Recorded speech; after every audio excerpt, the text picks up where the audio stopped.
मैं घोर अंधकार में था, परंतु मेरे गुरु ने अपने ज्ञान से, ज्ञान रूपी प्रकाश से मेरी आंखें खोल दी, मुझे दिव्य दृष्टि दी। मैं अपने गुरु को सादर नमस्कार करता हूँ। मैं अपने गुरु के चरण कमलों को तथा समस्त वैष्णवों के चरणों को नमस्कार करता हूँ।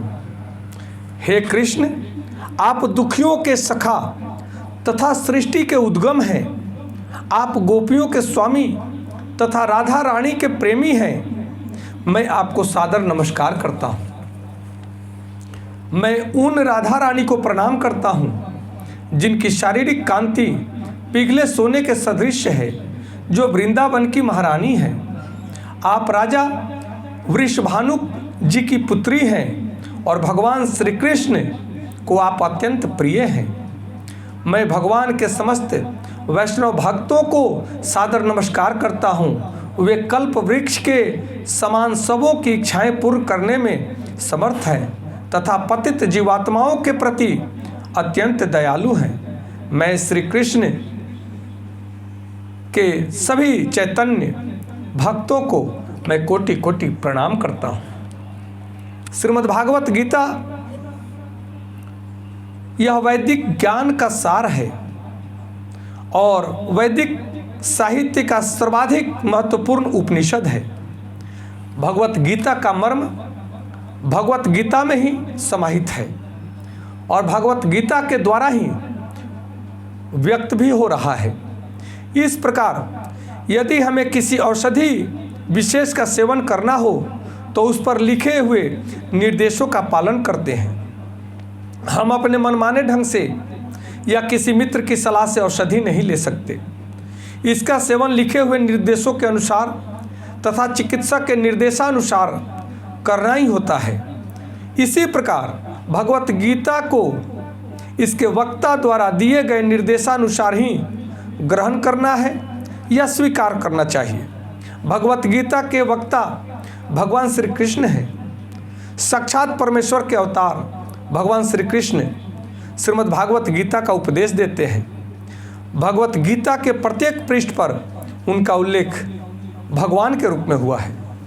निस्संदेह वे परमात्मा के अवतार, परम विष्णु के अवतार, हम सब को मनुष्य रूप में आकर के मनुष्य को जीने की कला सिखला गए और आज वही कला का सिद्धांत हमारे श्रीमद् भागवत गीता में मिलता है।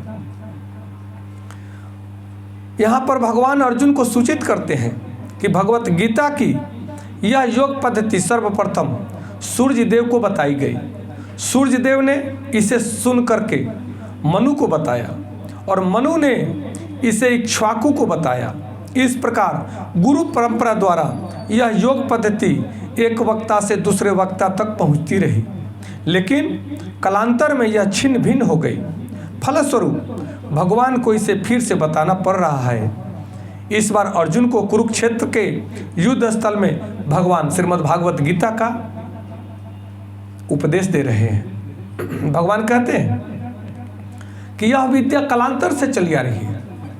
इसका अनादिकाल से यह हम सबको गुरु परंपरा, पिता पुत्र परंपरा के माध्यम से यह चलता आ रहा है, जो श्रीमद् भागवत गीता का बहुत ही गूढ़ ज्ञान है।